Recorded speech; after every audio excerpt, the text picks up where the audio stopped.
You know, guys, it wouldn't be another day that ends in Y if we didn't have another example of an IGN review that has lit the internet on fire. Today's video, we are going to be talking about IGN's Escape From Tarkov 1.0 version review that is very clearly being debunked heavily right now. And keep in mind, this is not the first time in history this has ever happened, and we're going to go over multiple examples of when IGN has been caught either lying or misrepresenting information purposefully or just flat out making shit up. We're going to be talking about this particular review where they gave it a 6 out of 10, and they called the game essentially okay, and it basically complained about cheaters, which essentially weren't even cheaters. They were just players that had way more hours than the journalists that reviewed this video game. We got a massive debunking over on X that is taking the social media by storm.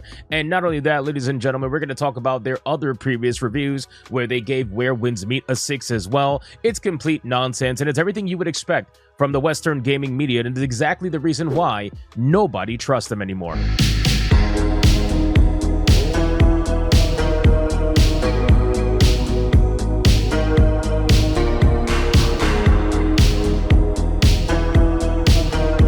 So hit that like button, subscribe button, all that good YouTube nonsense, and make sure to comment down below. Otherwise, your view is not going to count. And well, quite frankly, that just sucks. Today's video, we're talking about IGN. It's an established gaming media website, if you even want to call them that at this point. That is quite frankly just activists that are LARPing as games journalists, and they decided to put out an Escape From Tarkov 1.0 review and gave the game a 6 out of 10. Now, obviously, Escape From Tarkov has been out for a long time, and the reason why they're reviewing this video game is because it officially went into 1.0 recently. It was in a supposed beta for the longest time, you know, like prototypical video games like this that stay in early access or beta for a long time, and it finally released on Steam. Now, when releasing on Steam, it actually did okay. It didn't do gangbusters numbers, but truthfully, it's doing okay for a video game that's been out for a very long time, that has an established fan base, that has nothing to do with Steam. When it released on Steam, it released to 47,800 players concurrently 20 days ago at the time of filming this video, with 35,435 people playing the game in a 24-hour peak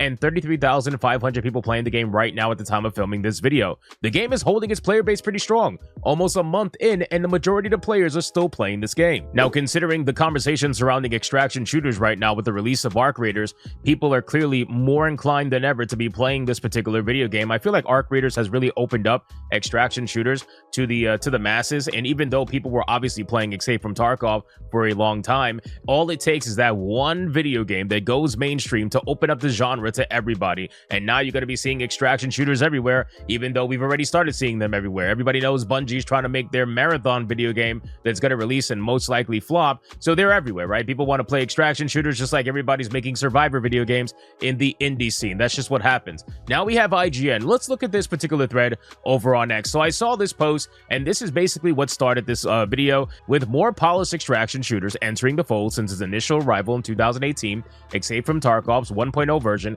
becomes more difficult to recommend in 2025. Now, the ironic thing is that IGN actually ended up praising Arc Raiders, which is a PvP forced video game, versus this game that ended up getting a 6. Now, I'm not saying Tarkov is perfect. Obviously, I don't think it is. But what I am saying is that it is extremely disingenuous to represent yourself as doing one thing when you're actually not even doing it to begin with. And this is a problem, a known problem with IGN. First, we're going to be covering the Escape From Tarkov review and the fallout from that with OnePeg's post. And then we're going to be covering the history of IGN and their review controversies that they've had throughout the years. So let's talk about this. So IGN put out this post, and it gave it a 6 out of 10. They said in the little cliff notes, as the hardcore pioneer of the extraction shooter, Escape From Tarkov is still quite compelling, but it's also saddled with issues that range from technical problems to pay-to-win monetizations. All very valid issues, by the way. You know, there's nothing wrong with saying that a game has technical problems, has pay-to-win monetization. Those are things that should be talked about. Those are things that should absolutely be called out. So I have no issues with that. The issue comes from the fact that they tried to claim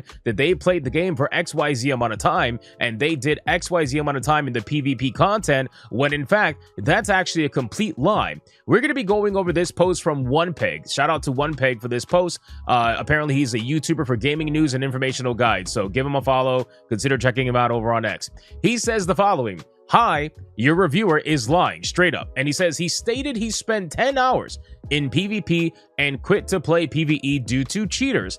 He didn't. He spent 30 minutes in PvP, maybe. 2 raids. The first raid is a tutorial mission in which you cannot die. The second raid he recorded for your video review and died to an extract camper, said that one person was cheating and quit to play PvE Tarkov. That person was not cheating. Your reviewer showed the death screen in the video review. I attached a copy of his account details. He's a typical 800+ hour Tarkov player that appears to have started just prior to during Tarkov's latest wipe. He stated he spent 120 hours in total in the game. He didn't. His account has 52 hours and 37 minutes old, not 120. Much of the time is spent in your stash, so he roughly had 70% of that time in PvE raids, except one, which I mentioned above already. Guys, okay, just breaking this down from the halfway point, this is something that they have done in the past. And again, we're gonna later on in this video, we're gonna go over other controversies from IGN where they have lied about their playtime. They have lied about saying what they actually did in the video game versus what they showed on screen and they talked about in their article. This is why nobody believes gaming journalism anymore. This is why nobody believes the Western mainstream gaming media. It's because, quite frankly, they have been caught lying about this just way too many times. They'll tell you that they did XYZ. They'll tell you that they put XYZ amount of hours into the game, but truth be told, they didn't. They didn't do a single thing about that. Quite frankly, these journalists want to go the path of least resistance. They want to, this is why they advocate for accessibility options that are just nonsensical. They advocate for boss skip options, right? They advocate for easy modes. This is why the meme about journalist mode is a thing. They advocate for these things because they don't want the challenge. The challenge means that it's going to take longer to do their job. Even though they have early access to these video games 9 out of 10 times, and they're able to play the game weeks earlier compared to everybody else, it's still not enough. They need to make sure it's easy as hell. That way their job is easy as hell. They don't want to garner the skill or the ability or the, whatever it may be. They don't want to do it because it just inherently goes against their job. They are simply in this job because they can't get any other job, right? They can't get a job writing about politics, so they get a job writing about gaming, and then they talk about social impact in video games. This is what they do. So it's not surprising to see that the journalist says that he spent 120 hours playing the game when in fact he only spent 52 hours playing the game. And again, I know people are going to say, well, 52 hours is a lot. That's true, but don't come out here and say you spent over double the amount of time when you didn't do so. That's like, you're immediately lying. You're immediately disingenuous, right? It's not like you didn't know about something at the time that you reported on it and then information came out after the fact. That happens all the time. You literally just lied about your playtime. That's it. So in any case, it says if your reviewer cannot be honest and lies about his time spent in the game and his reasonings behind his opinions, it invalidates all of the first-hand experience when formulating his opinions and why. Tarkov absolutely has its problems. There is a ton of jank, poor optimization, etc. This does not mean BSG is undeserving of a fair review from you and your organization, and it certainly is undeserving of claims being made by a first-hand account that does not exist for your reviewer. And again, he lists a bunch of screenshots showcasing the account that this person supposedly used to play the game. And again, guys, it's an absolute joke. So obviously the fallout is massive over this. People are completely making fun of IGN for just flat out lying. And again, I want to remind you guys, this is the same people that have attacked other video games in the past. Again, I don't know what their reason is for wanting to lie about Escape from Tarkov. You guys can, sound off in the comments your theories about that. But this is also an organization that flat out lied about multiple Asian studios, lied about the developers behind Black Myth Wukong, when their own Rebecca Valentine ended up getting, I believe, a Korean person to try their best to translate Chinese, even though they didn't speak Chinese, and then claimed that it was an accurate translation. Again, guys, it's unbelievable what these people will do, and this is why their reviews are never taken seriously. These are the same people that will give Where Winds Meet a 6, but then they'll give Concord a 7. This is why numerical value reviews mean absolutely nothing really in the grand scheme of things, because you'll have the most inconsistency when it comes to certain websites like IGN, that once you start looking at their numbers, you're going to realize, bro, none of this makes sense whatsoever. So now that we know about the Escape from Tarkov situation, I want to kind of back this up with a little bit of a history lesson regarding IGN and their controversies, a lot of which, by the way, has been fixed edited, or just completely deleted. So we're going to talk about it. The first one we're going to talk about is the Philip Mewson plagiarism scandal all the way back in 2018. This is the most single well-documented and confirmed case of wrongdoing involving IGN. So what happened was IGN published a review of Dead Cells, written by freelancer Philip Mewson.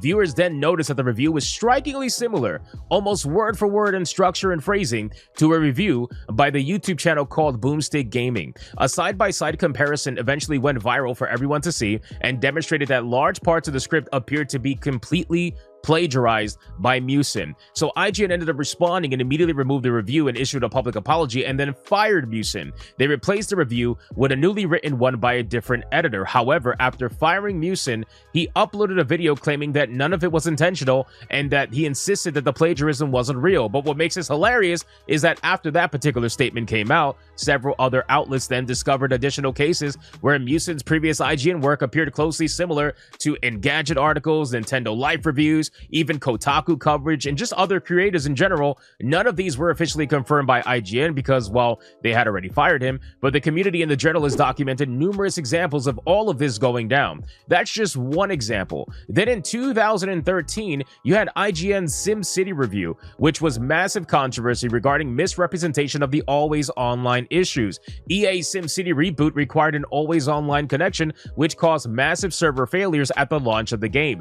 IGN gave the game an 8 out of 10 and stated that it had very few technical problems. IGN did not experience a severe launch downtime players suffered or didn't even acknowledge it in a review at the time. The review gave the impression that the game was stable and functional, and players thought that this was dishonest, and thousands upon thousands of people were literally unable to log in for days. And then IGN later updated the review score downward and added disclaimers about the issue. But IGN was accused of downplaying the known problems during the review period, which created the perception that the review misrepresented the game's actual real state. And again, this happens literally all the time with IGN and other outlets. I want to make it very clear, this is not just solely an IGN problem. Sure, they're the ones right now who are being talked about with the Escape From Tarkov review, but they're not the only ones in the gaming media that have done this stuff. All right, this is just, again, it's an IGN video, so I'm giving you their history, but still, other establishments, other websites have absolutely done things like this. Kotaku included, every single one of them have done. And then in 2014, you have IGN's Alien Isolation review, where they critiqued that the game was just too long. It was repetitive. It wasn't scary enough. This was fine, you know, as subjective criticism, nothing wrong with that, but the controversy was how it was presented. Leaked internal gameplay telemetry from Creative Assembly later showed that IGN's reviewer played significantly less of the game than they implied, which is very similar to what is going on now with the Escape From Tarkov review. They accused them of basically, you know, not necessarily being malicious, but they accused them of reviewing the game without finishing it and presenting opinions as though they were based on a full gameplay experience. IGN never admitted any wrongdoing with this, but the perception of dishonesty stuck around for obvious reasons. And again, guys, this is something that they've done many times over. This is why when I saw the whole Escape From Tarkov situation, it was not shocking to me in the slightest. I was like, okay, this is what, like the 100th time IGN has been caught not actually playing the video games in the way that they say that they do. These journalists don't freaking play video games, ladies and gentlemen. They're the first ones to complain about YouTubers not talking about the games and just complaining all the time. But these are the ones that will do the same exact thing, but worse, because they don't actually play the video games. It's ridiculous, ladies and gentlemen. Again, if you're going to critique something to that extent, then you better have played the video game. It's one thing to have an opinion. You can obviously have an opinion about what you see in the video game without having to play it. All you got to do is look at the trailer, have your assumptions, because that's what the trailer's for. It's first-hand impressions. That's fine. But if you're going to do a full-on review for the game and claim that you played it, you better bet your ass off that you actually played the game. And then another famous example, and I believe this one was deleted, was IGN Israel Star Citizen hands-on review from 2015 with very questionable reporting, because apparently they had said that they played a new build of Star Citizen and had specific gameplay experiences that were described that did not exist in any available build at the time. Fans quickly pointed out that the described features were not available in any publicly released or press builds that were available at the time. The preview appeared to be based on assumptions, not actual hands-on experience. IGN quietly removed or edited the content after the backlash, and the incident is frequently cited as IGN publishing demonstrably false first-hand claims of video games that they said that they played, but they never actually played. Again, this is it's amazing when you go down memory lane and realize that IGN has just, this is their business model, right? Put out the article in the hopes that nobody catches catches on that you didn't actually play the game whatsoever, you end up finding out that it's complete bullshit, everything that they're saying about their playtime and whatnot. And then, of course, you have IGN's Pokemon Aura's video review using the wrong gameplay footage in 2014. And while this is not exactly lying, it's basically misleading enough to cause controversy. IGN released a video review for Pokemon Omega Ruby and Alpha Sapphire, and the gameplay footage shown was from a different game, Pokemon X and Y. The viewers accused IGN of reviewing the game without proper footage or hands-on experience. Even though IGN said it was simply a production mistake, many fans accused them of fabricating impressions, reusing footage from older titles, and not actually playing the game during video production. And this helped fuel the long-running joke that IGN reviewers do not play video games. So now that we kind of went down memory lane and we have an understanding of what all of this means, what is going to happen going forward? Absolutely nothing, right? Like, IGN is going to continue doing what they're doing. They even got community noted on their post over on X. It says the reviewer isn't being fully honest in his review, and people have brought this to the attention with his own videos attached to the said review. One Peg has brought all of this to light, asking for a fair review from IGN. It's always amazing when IGN gets community noted for the nonsense they put out there on the internet. So IGN, what's going to happen? Absolutely nothing. They're going to stick to this review. They're never going to talk about or confront any of this. They're not going to provide any proof about actually playing the game because they don't have any, right? And if anything, maybe the reviewer will end up, staying in Tarkov for another 50, 60 hours forcibly for the next couple of days, and then he's going to post a screenshot of his account saying, see, I actually did play the game. But it doesn't matter. People have the screenshot of when you were at 52 hours and you weren't at the 120 hours that you claim to be at. It's because the journalists all care about perception, right? These are people that care about the opinions of others about them versus them just being honest about what they're good and not good at, right? They don't want you to think that they're not good at video games. They damn sure don't want you to think that they don't play the video games. So they're going to put out this nonsense in the hopes that you never check it. You never actually look into it. You never get to see it. And the mistake that they made was that they provided a screenshot of the account that is actually searchable over at Escape From Tarkov. So this is just an unfortunate situation for IGN, but you know what? It is what it is. I'm glad that people are understanding little by little with the rise of YouTubers and the rise of social media outside of IGN and gaming media websites. I'm glad that people like One Peg exist because that way we can get the full understanding of these reviews and realize that they don't mean anything. Everybody knows these reviews don't mean anything, but the truth is that there's a lot of people that still look at these established places as something that, it should be looked at.